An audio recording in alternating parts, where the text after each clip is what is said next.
Hello, everyone. Welcome to another episode of The Good, the Bad, and the Ugly. Trevor here with the usual suspects, Noel and Danny. Today we have an interesting topic for discussion, but before we get into that, what do you think of when I say snakes, spiders, and clowns?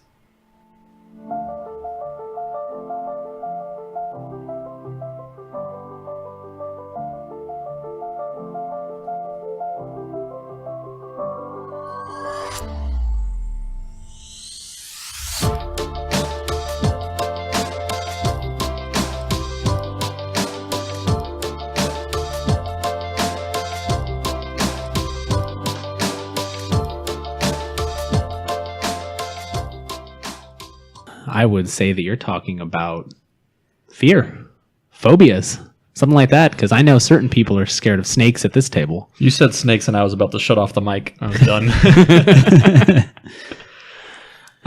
Yeah, man, fears. That's a really good question. I feel like everybody could talk about that for days. When it comes to fears, I mean, they start when you're young, obviously, because you're scared of everything when you're young. You don't know what anything is. And then as you get older, you kind of control your fears, but there's always that one thing, your phobia, something that you don't like to talk about or like to do because of how it makes you feel emotionally. Yeah, man, snakes. I don't know why. I've always hated them. I used to have like nightmares about them. It would, oh God, I don't even want to get into it right now. I freaking hate them. Yeah, you guys go first. You threw me for a loop, man. Yeah, I saw you when you were watching King Arthur the other day, and that snake came into the room. You were done. I could feel the fear. I could feel it, Noel.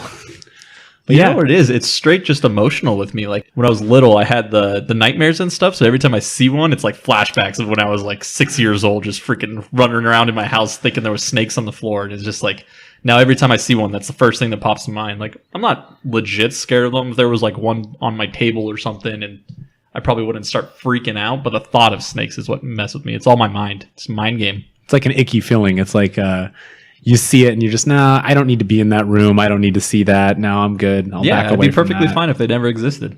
Well, is that what fear is, though? I mean, not so much what it is, but what it does to you. Yeah, I would say. I mean, it's that physiological response. That's what fear is. You start sweating. You know, your palms start getting wet. Your heart starts racing. Pulse gets elevated. Yeah, I'm sure everyone's got something. So you've got snakes, Noel. What's yours, Trev? Just like how you have snakes, I have spiders, but just like my wife pointed out earlier, I was deadly afraid of Chucky growing up. I remember watching that movie when I was like 4 or 5 with my parents, and just every night sprinting from turning off the light in my room to the bed and just getting in the corner so he couldn't get to me. If you watch the movies, he could get to you.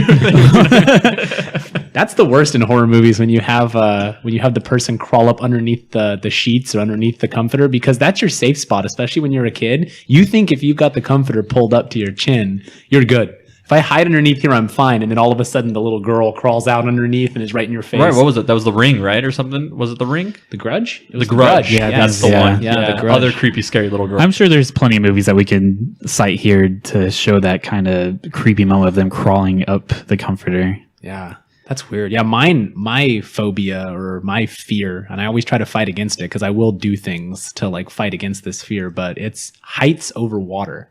For some reason, I always have this thing of heights over water, and we can always like point back to that moment in your childhood where you have that defining fear-creating moment.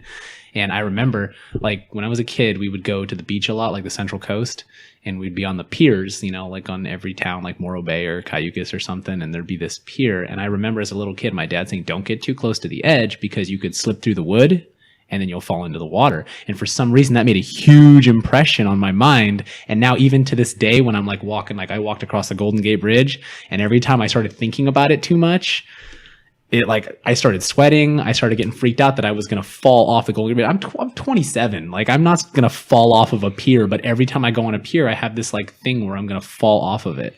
Well, that's the thing. When you think about it, you're not 27 when you think about that fear. You're that same little kid when your dad told you, hey, be careful. And then that's the emotions, your brain just playing tricks with you and completely taking over. It's crazy. I always think about it. I'll do things like I jumped off that cliff in Hawaii. I jumped into the water above it, and I'm fine if I can make it like a competition or psych myself out. But it's the same thing with like you and snakes. Like if I could avoid being in heights over water, I would. I don't think they need to be around. So in a sense, you kind of conquered fear in those moments of jumping into the water. Yeah, No. as I was shitting my pants. Yeah, that's the thing. I don't know if you ever conquer it. Maybe for a moment, but I don't know if you... Because, I mean, I've held snakes before. I'm still deathly afraid of them. I don't like them. Maybe I'm not... Maybe it's more of a dislike, not so much fear anymore. No, it's definitely still a fear. Let's be real who am I about it. kidding? Yeah. No, that thought crossed your mind. You're like, no. Yeah. I don't need any gifts brought to me with snake boxes or anything like that. I don't need any of that. Don't get any ideas. Yeah, but fear's been around forever. I mean, that's where the essence of the word phobia comes from. I mean, that's ancient Greek. Phobos, he was an ancient Greek god. He was the son of the god of war, and it's not by accident that we have words like timidity or being timid, because that was the Roman equivalent of Phobos, the god of fear. And that's something that's been in human, in our human psyche for as long as we can remember. I mean, we've always been having a battle against our inner fears and also greater fears. Things like combat and competition, which we talked about in a previous episode. Those things, your fear crops up in those moments, fight or flight. There's little fears like that, and all the way to full-blown phobias where people can't even, function around clowns or spiders. Yeah, I would say fear and competition, that's a big one. I mean, obviously we had a whole episode on competition, but we didn't really dabble into the whole fear part of it, of not being adequate or not being able to accomplish what you want. I mean, nobody wants to be the guy that says, oh, I can do it, and then boom, that doubt sets in your head, and all of a sudden you're scared of even accomplishing what you were trying to do. Yeah, the butterflies for sure. That's what that is. That's your body's fear response. Butterflies, man. That's such a good name for fear, right? And it just makes it seem so like light and airy and floaty, when in essence it really is like just a bucket of lead at the bottom of your stomach, just dragging you down. You ever get that, like when you go up to bat in like a crucial moment, or you got to run out and you start breathing really hard and you're just like, oh man, this is intense, like, and it actually plays against your performance sometimes. I've had that happen to me. I've not performed up to standards because I was scared of the outcome or scared of what was going to happen, because it's such an unknown. Yeah, the butterflies I definitely got before a big game started. But after that first at bat, that's when they kind of like subsided. It's like, okay, now I'm in the moment, as opposed to the moment's bigger than me. So I was able to quote unquote conquer fear after the initial, stepping into the box, kind of challenging fear head on. It's almost like fear is like the precursor before you actually do something. You always, I mean, it's the mental mind game you play before you get into the situation. Because, I mean, the minute you go to do something, the first thing that creeps into your head is doubt. And it's that fear and doubt and not knowing. I think the unknowingness is probably the biggest part of fear. Yeah, that's that whole aspect of not measuring up. That's a driving force, and I think that playing into the opposite side of fear is like the courage thing. I mean, we were just talking about 300. I mean, the Spartans, they would train the fear out of them. But I was just reading Gates of Fire by Stephen Pressfield, which is a great book on the Battle of Thermopylae, the famous 300 battle, and they were talking about how the Spartans would train that out of themselves, the fear. They would take away the fear of dying, basically, but every man was still terrified, and they would talk about it after, but they just put it out of their mind. It was like this inevitable, we're going to die type thing anyway. Let's not let it inhibit our performance. But I mean, it was their whole adolescence was trained into nullifying fear. Fear of dying. Do you guys ever think about that? Do you guys have a fear of death? Have you ever like sat there and been like, man, like I really don't want to get to that point in my life? Or where do you like, have you guys had any thoughts over fear of death? Oh, definitely. I mean, to say that you haven't been fearful of dying, I'd say that you're just a hypocrite and a liar, just because how could you not? I mean, the fear of the unknown after death. I mean, yeah, there's so many religions that say this happens and that happens, but nobody really knows outside of having that faith of what could happen. So it's just about not really thinking about it, just like how you said the Spartans would just not really think about the fear in the moment. Just, I mean, you can't let it cripple or hinder your life being fearful of death. Yes, it's true. And I think that's kind of the thing. Like, I was raised really religious, and you're raised to not be scared of death, because all the saints in the Catholic religion and all that, they wanted to die in essence. They would never force it, but they wanted to because they believed in the greater reward to come. They believed that if they lived a good life, they would go to heaven, and that's when life really starts. But I think more so than that, what I remember from being a little kid in Catholic school and catechism and all that, I remember being scared of dying for the afterlife. Is like, am I going to be good enough to measure up to that? If you do believe in a heaven or hell, a mentality where there's a good place and a bad place, are you scared that you might not be good enough, that there's something you're going to do in your life that's not going to measure up to the good place? then that's when the fear of death kicks in a whole nother level, because you might have a really good life here on earth, but if you die, and you can die at any moment, like do you have the fear of death because you could be going to quote unquote hell? I think that was my dynamic growing up. I don't think I was ever scared of death, but I was more scared of where I might end up after. Yeah, that's interesting. I mean, you would never think that you would have to worry so much about what's your afterlife, because so much of your emotion and thoughts are in the now. But yeah, I guess, I mean, I've never really thought about what would happen in the afterlife. Never taken the time to ponder that thought. Do you think that's why, like that fear, do you think that leads to things like depression and things like that, like being scared of things and not measuring up to, like, say, the world's standards or like expectations, like we talked about? Do you think that fear is really the catalyst behind a lot of that? I mean, I think it would have to be, honestly, because it's all about being accepted and this and that. And with fear comes, like I said, the doubt. And I mean, when you start doubting yourself, that's when you start thinking you're not good enough. And that just causes depression. I mean, as much as people want to say fear is a good thing because it causes you to see what you need to overcome and kind of build off of it, I mean, you still got to sit there. And that fear, depending on how strong it is, can put you into a depression. And if you can't overcome it, I mean, that could put you into a deeper depression, you know? I've known a lot of people that just have a fear of social anxiety, and that's a big one. I mean, you can't even get into a social place setting like work, and if that fear starts creeping in too much, I mean, that could put you in a bad spot. I mean, I don't know what you guys think, but well, I mean, fear drives a lot of motives in life. I mean, whether it be good or bad. I mean, just how you said with depression, I mean, if you have a fear of something and it just keeps growing and growing, I mean, it can just take control of your life.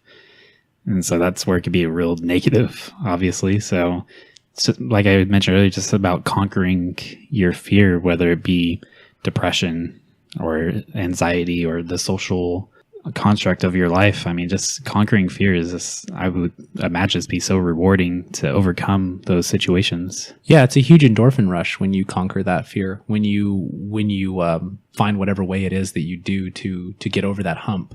It's a major endorphin rush. That's why champions always feel so great when they win something, or that's why it could be something as small as like being scared of snakes. And if you actually had one experience where you just weren't freaked out by it or you got over it, like imagine the endorphin rush.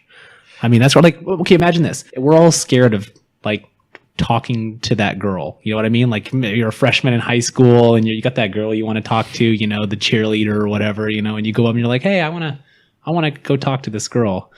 And just, man, you talk about butterflies in a baseball game. I mean, that's the scary moment, man. You're like, oh, what do I say? My tongue doesn't work. Like, you know, that's really scary. But how good did it feel when you walked up and you had a normal conversation and then maybe she gave you her number? Man, you could take on the world. You'd go out and fight Brock Lesnar right after that, you know? There is no comparison to when you're a preteen or whatever, and then going up to that girl that you've been thinking about for the past year, going up to that girl. Holy crap, is it a scary feeling? I don't think girls understand how scary that is. You think they're scared of spiders. Imagine being a guy trying to talk to a freaking girl that's a couple years older than you. It puts you in a weird spot. Yeah, you have snakes. You have to be a salesman. I mean, you have to think that the girls are scared too. They're not in that social construct of having to approach the male. I mean, it's always been perceived as the male asks out the woman, aside from what the Sadie Hawkins dance. I mean, really. Is that what it was? I think so. Probably. But you have to imagine they have that same fear as well. Nah. No, I think the big thing with girls is like the thing that I always, if I'm going to put myself in their shoes, is like the biggest fear they have to get over is like you meet a guy and he asks you out and you might like him and think, okay, this guy's attractive, I want to go out with him or whatever. And then you've got to actually trust this dude who you don't know and get in his car and go on a date with him somewhere at night. Like, you're gambling. Like, you wouldn't do that with like a bear, right? But yet, who's the biggest harmer of women? It's men, right? So men and bears. Like, exactly. Men and bears. 1 and 2. Yeah. But I mean, come on. Like, that's more terrifying, I think, than asking someone out, because really what's the worst thing that's going to happen? Guys, we've all been rejected. Like, it's always happened. Like, you get rejected all the time. But like, we have to be like, there's a comedian who likens it to a man being a used car salesman. Like, he goes, hey, still got a lot of miles on this thing. You know? Leaks a little oil, but you know, like I can't remember who it was, but that's a great joke, because it's like, we have to really like sell ourselves but there's no real ramifications for it. Where if a girl goes out with the wrong guy, like that roll of the dice, she goes out with a creeper, and the next thing you know, like she's in a bad situation. That's a real fear. I think girls have, like, for lack of a better word, like just the guts or the balls to do that. Like, I don't know how they do that. The balls, good one. Yeah, see what you did there. Yeah, man, that's a whole nother thing. I think that's a whole nother conversation we could have. Is, I mean, girls they have to so much worse than guys, and I tell Megan that all the time. Is like, man, I have it so easy. The fact that we can get ready in 5 minutes is just a thing on its own. Yeah, we can have that messy hair, and it's fine. It's just how I meant. I woke up this way. Yeah. Guys are easy. Turn my shirt inside out. A hat. Yes. But back to fears. I was thinking about it the other day when we kind of brought up that we might be doing this topic, and I was thinking about how fear influences society and stuff. And I was trying to think of movies where fear played a big part in it. And I started thinking about Remember the Titans, and how the big thing about it was obviously the segregation and all that, but the main part was the fear of they didn't know what was going to happen with them being combined together and this and that. And it took somebody going out of their way to kind of break through that fear. Can't remember the guy's name, the lineman, the white guy. What's his name? It was Gary Bertier. Gary Bertier. That was the character's name. Left side. Yeah, strong side. Exactly. And that moment specifically is when he breaks through the barrier of that fear and says, okay, you know what? Fear aside, I'm going to make sure that this works out. And then the whole movie kind of does its thing. But I was also watching 42, the movie with Jackie Robinson. Thank you. And same thing. He's getting heckled by the manager over and over. And you could see the whole bullpen the whole team sitting back there watching it all happen and having that fear of, oh, do I step in? Do I say anything? I don't want to step out of line because I have this fear in me. And you can see it in their eyes, as even though they're just actors. You see that fear of not wanting to cross any lines or say something that they're going to get ridiculed for. And finally, somebody steps up and does something, and you see the change of effect. So when we started thinking about this fear topic, I was like, have you guys ever been in that situation where you were afraid to say something even though you knew it was the right thing to do? So it's like a human respect thing. You don't want to be judged by your peers for sticking your neck out for someone.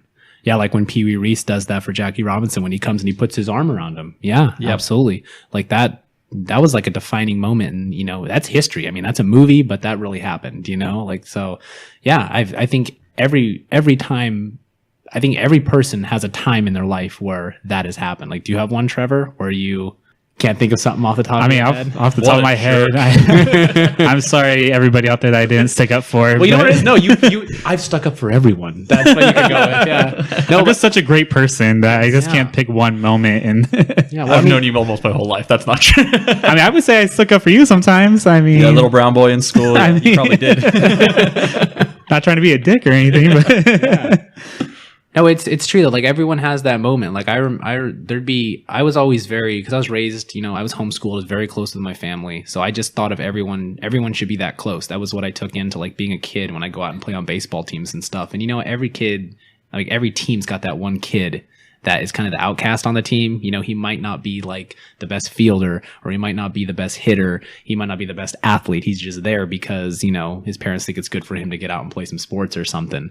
But like, I always hated when the quote unquote, the jocks on the baseball team, the kids that you knew were going to be really good, and they were really good, and they would, they'd pick on him, or they would, make fun of him or put him down. And for that to be in a team atmosphere, I just remember myself and then my youngest brother, Joseph, he literally stood up to a kid that was who was bullying another kid, and they're like 8 or 9 years old. And I remember seeing him. I was so proud of him, as a big brother, watching my little brother, who could have got his ass kicked by this big, huge bully kid. Like, this kid was big for 9 years old, and he was picking on other kids and pushing them around. And my brother got up in his face and he said, "You stop that. You don't do that anymore. I'll kick your butt." Like literally, quote. That's like what he said. And I remember seeing like, holy crap, my little brother, man, he's gonna do that. And it's like, it's good to see that, and I think that like some people can't stand by and let that happen, but then there's a lot of people that just that human respect that rise to the occasion. And I mean, you just get pushed and pushed, and it may not be to you,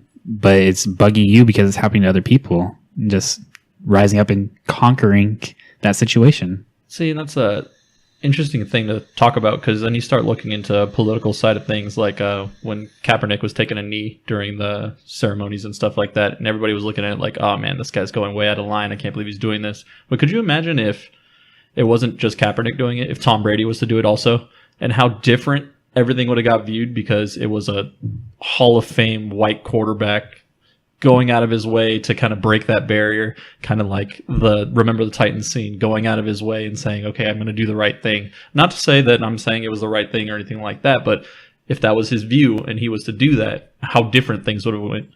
I mean, what do you guys think? I think it would have been completely different. I mean, nothing against Kaepernick, but to have the face of the NFL, Tom Brady, Mr. America. I mean, not to get PC or anything, but a white person, kind of going against America, I guess you could say in a sense, by kneeling to the national anthem. I think there would have been a great difference in opinion. I think a lot more people would have looked into it as opposed to, oh, Kaepernick's doing it with his big afro. No. And then he wears the Malcolm X shirts and then the socks with the pig Fidel on. Castro shirt. I mean, he just took it to an area where people would not be able to stand behind. So I feel like Kaepernick's motives might have been good in his eyes, but then he kind of crossed that line where people could really, truly get behind him. Yeah, and that's such a fine line, too, between... I would not want to walk that line just because it's so tough to go one side or the other on that. Your protest is going to be viewed as weak if you go, not strong enough, but then if you go too strong, it's going to be viewed as too radical. And I think that's the side he went on. And it's such a fine line. That's tough. And it's then that's what I wonder is it that fear that maybe the other quarterbacks saw and were like, you know what, I don't want to put myself out there. That's great that he's doing it, good for him, but I don't want to put myself in that light. So is it a fear type thing, or do you think they just totally opposed it and were just like, no? I personally think it was a fear thing, not wanting to put themselves out there, especially with somebody like Tom Brady. His name's already been out there enough. He doesn't need any more news on his head. Well, you got to go off of fear. I mean, Brady has how many endorsement deals? I mean, look at Tiger Woods when that whole scandal broke out. He lost a ton of endorsements because that. So you have to think of fear had to have approached Brady. If let's say he totally agreed with Kaepernick, he's like, I want to do that, but then he had to look at it financially and the fear of losing all that money just for taking a stand for what he believes in. So you could argue that he was very fearful if that's his opinion. Yeah, and the whole thing too, and that's another topic for a future podcast too, would be why should you lose a lot of your business stuff for something that was in private that whole time, and just because it came out, you're going to lose your livelihood? I mean, in all honesty, Tiger Woods is not winning a lot of tournaments anymore. He's making his money off of endorsements. He's making his money off of what he's done in the past. And I'm not saying that this is the right or wrong way to do this, but it's hard for me to understand how you can lose your business side of things for something that really should stay behind the curtain of your life, just because it came out and just because it was a police report, and that basically destroyed his aura, and it's crazy how that happens. And we've seen that with Kaepernick too, he jeopardized his future. He's still not signed. And I guarantee you he could be a starter on one of these teams. He could be a starter on the Browns, I'll tell you that much.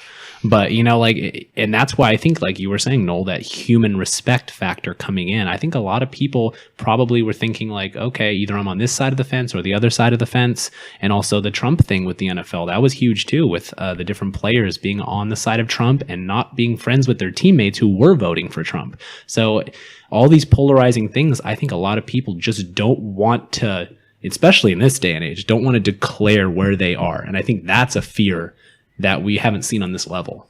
Yeah, definitely. I mean, I 100% agree with you. Actually, I think that fear of not wanting to be your true self and putting yourself out there is kind of swaying people to say and do things that they normally wouldn't do because they're trying to be on the right side of things at all times. And it's crazy. And I would hope that myself, or if I ever have kids or anything, that I would teach them the moral side of fear, and not to let fear control your morals. Because I mean, I feel as if Kaepernick is thinking more with his morals and what he believes is right than the side of fear. Because obviously he knows what would happen if he were to do the things that he's been doing, and he's choosing, okay, well, I could be afraid and I could just keep my head down and just be a quarterback, or I can go with what I truly believe and make these statements. Whether they're right or wrong, that's up to him to decide, not myself. I'm not one person to say that he is or isn't, but I do appreciate the fact that he's not letting fear overtake what could possibly be his career or anything like that. Yeah, and right or wrong, that's for, history to decide, or for other people to have their opinions on that. But right or wrong, I mean, that took guts for him to do that. Whether you agree with it or not, that's something that he had to conquer, that fear, because he knew there was going to be blowback to that for sure. I keep bringing up movies because, I mean, obviously they're the most impactful for you because emotionally you get attached. You're in something for 2 hours and you're there. I mean, Danny, you were just talking, you were watching a 30 for, what was it, a 60 minute story? E60, yeah. The E60 and the 30 for 30. Those are so well done. It got you hooked. So, remember part of the movie, The Replacements, when quarterback starts talking about how he's always afraid of being in quicksand. And getting stuck in it and sinking deeper and deeper. And no matter how hard you try to fight out of it, you just keep sinking and sinking. And then I start thinking, like, Kaepernick, do you think he felt that way? Maybe the kneeling was just the start of it. And then the more he fought for it, the more he was sinking into it. And have you guys ever felt a part in your life where you might have got put into that quicksand? Yeah, there's definitely, just from my personal, experiences and stuff. I think that, and we kind of talked about this in previous episodes too. It's like this, it's almost like this is how you're going to respond to what I'm doing, even though I know it was a leap of faith and a leap against fear. This is how you're going to respond, and you're going to push my back against the wall. Well, I'm going to go farther. I'm going to push back even harder against it. And I think, like, when I was talking about crossing a line, I think that's what happened. I think that he pushed back a little too hard. In this day and age, with how fast, like, social media is forgotten, and how fast, I mean, we saw it in the presidential election. We saw how news was coming out left and right that 30 years ago would have sunk a presidential candidate. And on both sides, Clinton and Trump, we just had news coming out, and we were just like, next thing. We're so inundated by, shocking news that I think if Kaepernick would have just stuck with the one thing, it would have blown over a little bit more. But he kept pushing the envelope every week. He'd do something different. I think that's where that kind of blew up. Yeah, if he would just stuck with his stance or kneeling and just stayed with that, and not had that pushback, like you said, I feel like it would have maybe been more accepting in the nation. But the fact that, like you said, he pushed back even harder and just challenged America in such a way that's hard for NFL executives to be like, yeah, all right, come join our team. Yeah, no one wants that drama. Yeah, the PR is just negative or positive. I mean, there's going to be positives with it. I mean, there are people that support his stance, but the negative aspect of it is just too much to overcome, and the fear that the teams have, be like, why risk it? Same with the Ray Rice situation when when there was video that released that he socked his girlfriend at the time and knocked her. Was it the one in the elevator? In the elevator, yeah, when he knocked her out cold. Nuts. I mean, nobody would touch him with a 10-foot stick. I mean, why would you put yourself in that situation? Yeah, and it's true. And especially, like the NFL has that big problem with domestic violence, and there's that fear of signing those players and incurring that stigma of having that player. It's really funny that how that fear will hold on these NFL execs, because Ray Rice, by textbook, has done all the right things after that. He publicly apologized. His wife actually came out in support of him. They got married after that. And he's done all the right things, but he's never gotten touched by another team again. And I think that the fear of having to answer the questions, why did you sign, this guy who, had a domestic violence incident on camera? Why would you want him on your team? And that fear of owners just not wanting to answer that question, not wanting to incur that on their organization. It shows that this phobia of having players that have checkered pasts can really affect your business decisions and affect your livelihood. Because he had a few good years left in him. I wonder how much of that fear actually just comes down to money at the end of the day. Not so much the person or your reputation, just money, Like, I think I can imagine that some of the owners and stuff could care less about their reputation as long as they're still filling the seats and making money. I'm just spitballing. I mean, I have no idea. I'm not an owner. I'm not an exec or anything like that. But I wonder how much that plays into what their actual fears are. Like when they put their head on a pillow at the end of the night, is their fear, Ray Rice, or is their fear, our bank account's going to take a hit, And I spin that to you guys a little bit. When you guys think fear, I mean, obviously we have our fears of, when we said Chucky and snakes and being above water, because Danny apparently can't swim. Hey, I can swim really well. It's just I don't like the idea of falling off something into water. I don't like it. It's weird. So do you not jump into the pool? No, I can do that. I'm talking like good heights. Like we're talking 30 feet or more, like that. And I mean, I was jumping off those huge cliffs in Hawaii, and I was fine with that. Prereqs to but that was because like I didn't want to be a bitch. The fear of being a bitch was bigger than the fear of the water. Yes. See, for me, it's the snake. No matter what, there's no prereqs. It could be small or big. Yeah. But I swear, every time your response to snakes is, "Oh, fuck that, I'm done." I want to get into it, but I don't. They don't have feet, man. How do they move? How do they move? I remember as a little kid watching a nature video that Disney made, and it was called The Living Desert, and Disney made it in like the 50s or the 60s. It was like Planet Earth before Planet Earth. And there was this Sidewinder, and that was those snakes that move in the S, right, on the desert and in the sand, because, it's hard to find purchase on those particles of sand, but these things have a way of moving that I'm sure is making Noel sweat right now, and it's an S. It's so weird. It doesn't make sense. Something with no feet should not move that fast and be that deadly. I think the snakes are the devil. So are you more scared? And see, that's biblical. That's biblical right there. Hey, tell me I'm wrong. Right? Exactly. Adam and Eve won't argue with that one. But I was going to say so are you more scared? So there's two kinds of snakes, right? You got the venomous ones that bite, and then you have the constrictor types like the anacondas and the boas. Which ones are you more scared of? If you had to pick one, which one's more scary? I mean, obviously, I'd say both equally because I think they're both just demons. But if I had to pick one, it would be the venomous ones because, I mean, it's just so quick. It happens like you have no response to it. I mean, rattlesnakes, yeah, they shake their tail, whatever, so they know that you're there. But if they strike, you're done. Yeah. The constricting ones, I mean, I'm a man, so I mean, I could take one of those. No, I just hate all snakes in general. But yeah, venomous ones, I mean, that's probably my biggest fear, and not knowing, because I mean they're quiet. That's what trips me out the most. Yes. Like you guys we were talking about the scene where the girl crawls out of the sheets underneath you and you feel safe, whatever. My nightmares were I was in bed and snakes would crawl into my bed and under the sheets, so I would wake up and then boom, there'd be a snake right in my face. That would just ruined me as a child. So I would always look on the edges of my bed and then stuff. And there was articles, maybe, I don't remember, it was a few years back, and this girl had a pet snake, and it positioned itself next to her, full body length, because it was trying to see if it was big enough to swallow her. I guess that's what snakes do. And she woke up, and this snake was stiff right next to her, sizing her up. And I was like, nope, that's it. I'm never, ever going to be around a snake after that. So, yes, just forget snakes. Anyways, off the topic of snakes. Yeah, no more snakes, no more snakes. Sweating over here. Do you guys have any like emotional fear, something that like really just messes with your head when you think about it, something that would affect you if it were to happen, or later on in life if you found out like, hey, this is what someone thought of you or something? Is there anything emotionally that just scares you? The fear of raising my kids to be like a murderer or something like that. I mean, oh shit, wouldn't that be nuts? Because nobody wants to send their kid out into the world and have them be terrible people. And by no means you want them to be like killing people or raping people. That is so true. I never even thought of that. Don't give your kids 3 names. Every time there's 3 names. Like when you call a kid like, no, but you call your kid like, Aaron, or you call your kid Danny. Like you start calling him like John William. Like you start calling him like that. Every serial killer's got like 2 or 3 or 4, and like 4 names. Jason? This is one. Dude, that's a fake one. I'm talking real ones. Okay. We're talking real here. Like Lee Harvey Oswald. And yes, everyone's got. Everybody they just do that just to be like, oh, he's a part of it. He killed the president too. Conspiracy theories. No joke. I've never thought of that. So everybody talks about kids and like, oh, I just want them to be healthy, or I just want them to be social, this and that.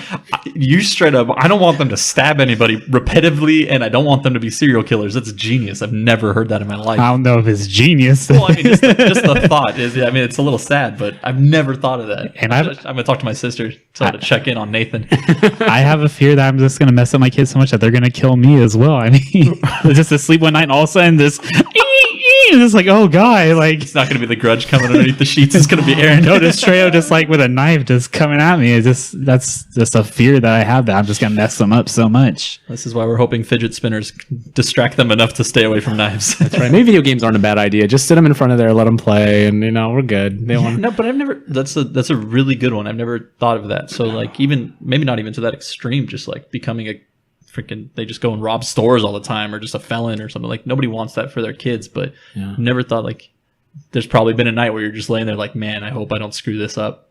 That's crazy. Yeah, I blew my mind right there. What about you, Danny? So I think a lot of people like would say they have fears of like, not being remembered by, people in posterity, like, oh, I want to be remembered after I die. That's a big one. Like my big thing is like, I don't want, like when I die, I don't want people to be like, oh God, that guy was an asshole. I don't want that. You know what I mean? Like that's my worst thing. I don't care if people remember like me everybody or not. or just specific people? I'm one. I'm sure there's a few people out there. That I'm like, sure oh, there guy. are. Sure there are. That guy with his podcast. Look at him, so pretentious. No, like, no. I really just like. I just want people to like remember me as like, oh, that guy was cool, fun to hang out with. Like I really enjoyed spending time with him. That's all. I don't have anything that I'm like freaked out about in that regards. I got plenty of supernatural fears, but like nothing like that. Oh, do tell.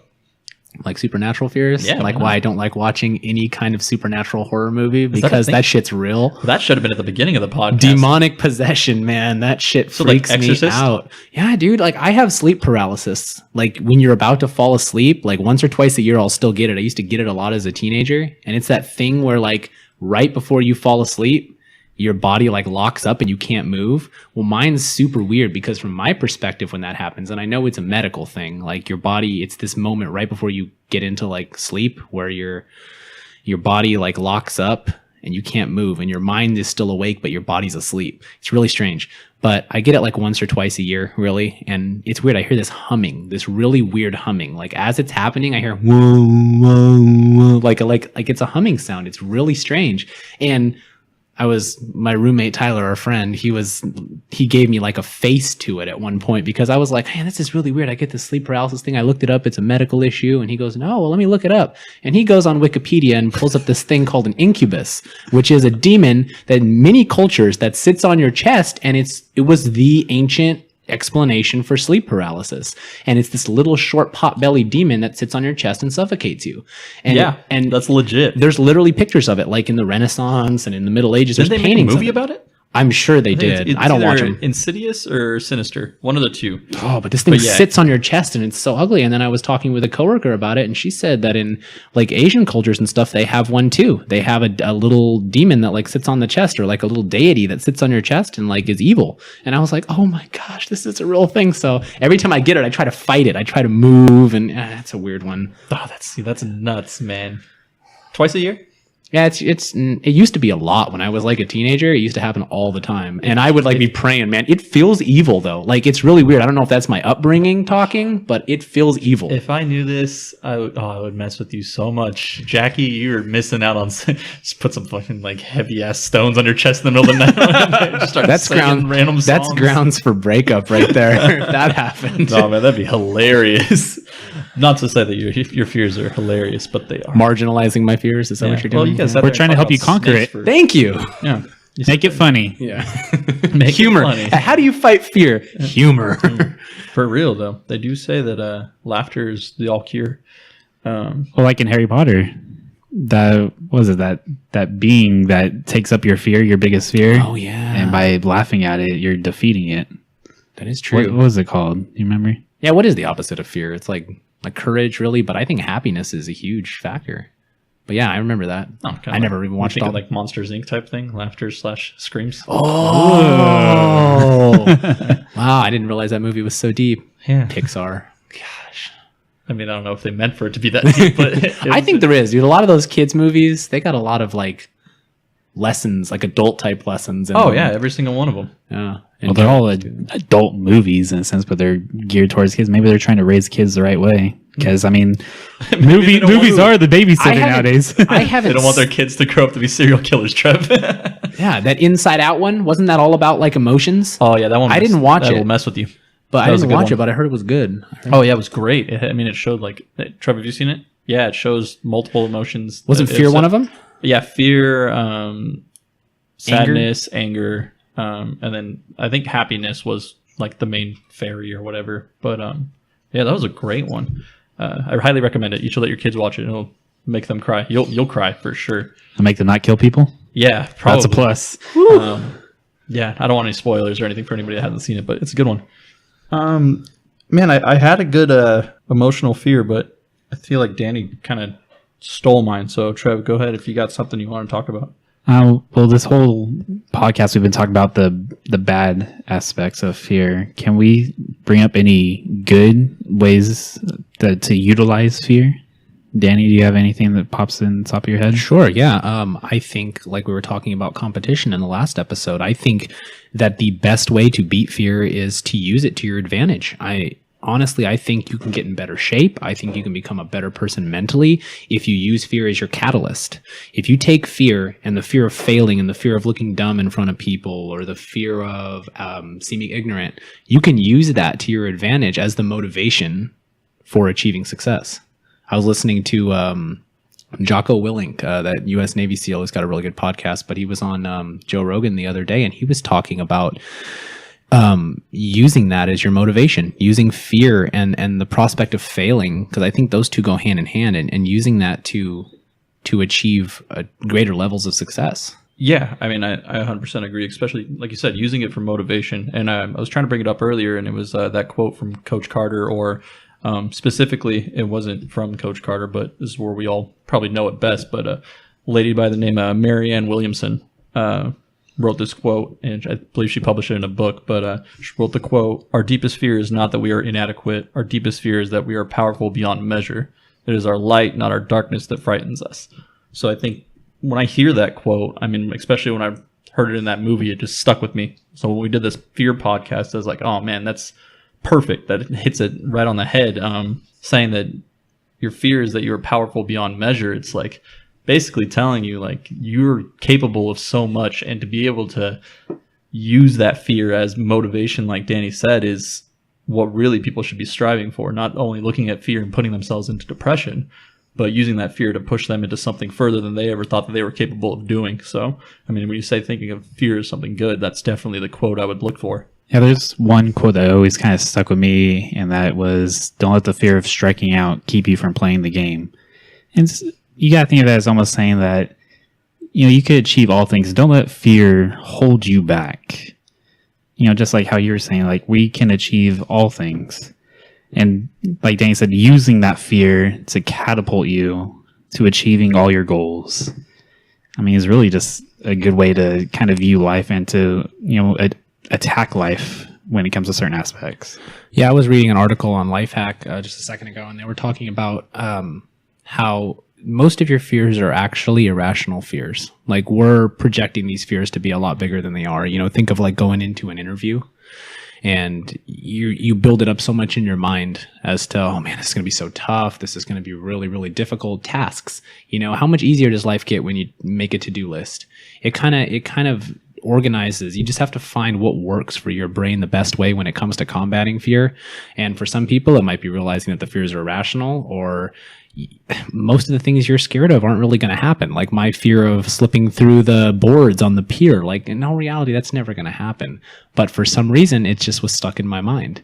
But just, I think combating that by realizing that the odds of it happening really aren't that bad. Yeah, definitely. Like you said, fear can almost be the reason for excuses. Without fear, you're not making excuses. You're not creating these hypothetical situations that are probably never going to exist, but you're using that fear, that doubt to make you be like, oh man, like working out, that's probably the easiest example to use. People are like, oh, I don't know, I can't, I'm never going to be that way. I'm never going to be able to do 100 push-ups or anything like that. You start giving yourself that doubt, that fear, so you just never do it. You make those excuses. But if you use that same fear and realize that it's just, you can use that as motivation, it'd probably be a good way to go about trying to get yourself to get into that shape that you want to be in or whatever. But I think motivation is the key. You just have to use the fear as motivation. You can't just use it as an excuse. Yeah, I guess what we're saying is, Noel, don't be scared of snakes anymore. I guess I won't be scared of heights over water. And Trevor, don't be scared of your kids being serial killers. That's all for today's episode of The Good, the Bad, and the Ugly. Don't forget to like and subscribe to our podcast on SoundCloud or iTunes to get all updates on future content. And just remember, it's not important who's right or wrong, but it's always important to ask why.